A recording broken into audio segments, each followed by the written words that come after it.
Hi Year 12, just some pointers on the questions that are on your CAT for this week. Hopefully you'll find this useful. First question, outline the processes which lead to the development of a salt marsh. 4-mark question. So this is essentially just asking you to explain how a salt marsh is formed. Remember, if it's 4 marks, we're looking to make 4 specific points. We want to make sure that we are using the correct kind of terminology, that we're explaining processes, that we've got a nice clear sequence to our explanation, all those sorts of things. So have a look back in your notes if you're not sure. Make sure you can explain the formation or the development of a salt marsh. Second question is a 6-mark question, one of the kind of questions that requires us to manipulate data and to analyse the information. We've got a map showing the population in the coastal states of the USA living less than 1 metre above mean high water, so we can think about that as being less than 1 metre above sea level, and a range of projections for sea level change. So we can see the map here. The key helps us to understand what these different colours mean. So the number of people in thousands, that is quite important to remember, that it's not one person or 199 people, it's 1,000 to 199,000 people. Don't overlook that. So the key helps us to interpret the number of people in those states that are living less than 1 metre above mean high water. And we've got some projections here of what could happen to the sea level by the year 2080. We've got 3 different scenarios, the low, the intermediate or middle kind of prediction, and then the high prediction here. What we want to be doing in this answer is thinking about trying to just pick out the patterns that we've got in the data in front of us. So we might start by thinking about comparing the different levels of risk across the USA. So which states have the most or least number of people who live close to sea level. Maybe think about comparing and manipulating the data to make those comparisons. Same with these projections here, thinking about what's predicted to happen, how much of a difference is there between the low, the intermediate and the high prediction.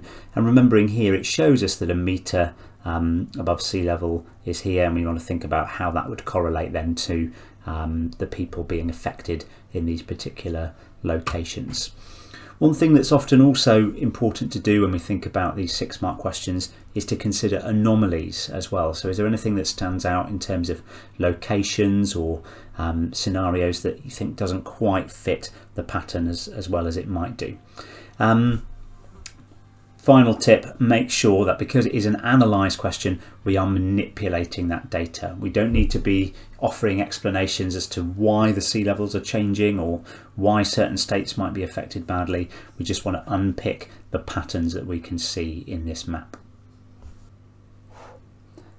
Question 3 then, this is again a similar kind of question to question 2 in so much as it's a 6-mark question, and again it's just really getting you to focus on the data and the information that you can see in front of you. So you've got a map and you've got a table of data here. They are connected together, so you do need to make sure you can try and draw some links between them.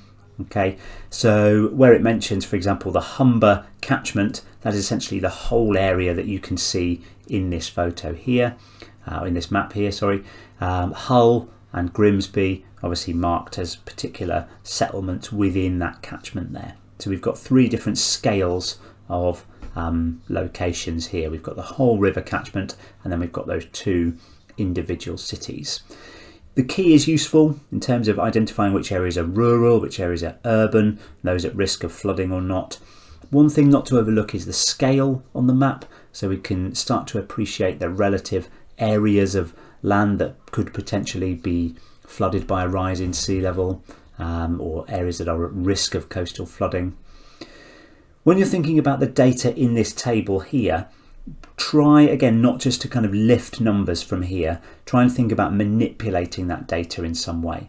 One thing that's really useful to do is to think about how some of these numbers of people at high or medium or low risk, how do they actually stack up when we think about them as percentages. So for example, 58,210 people at high risk of flooding in the Humber catchment. On its own, that might seem like quite a high number, But when we actually think about the fact that that's 58,000 people out of nearly 12 million people, it actually only represents 0.5% of the population. So we can think about that actually, on the face of it, it might look like a big number. When we actually break that down, it's not a particularly large number of people at risk of flooding.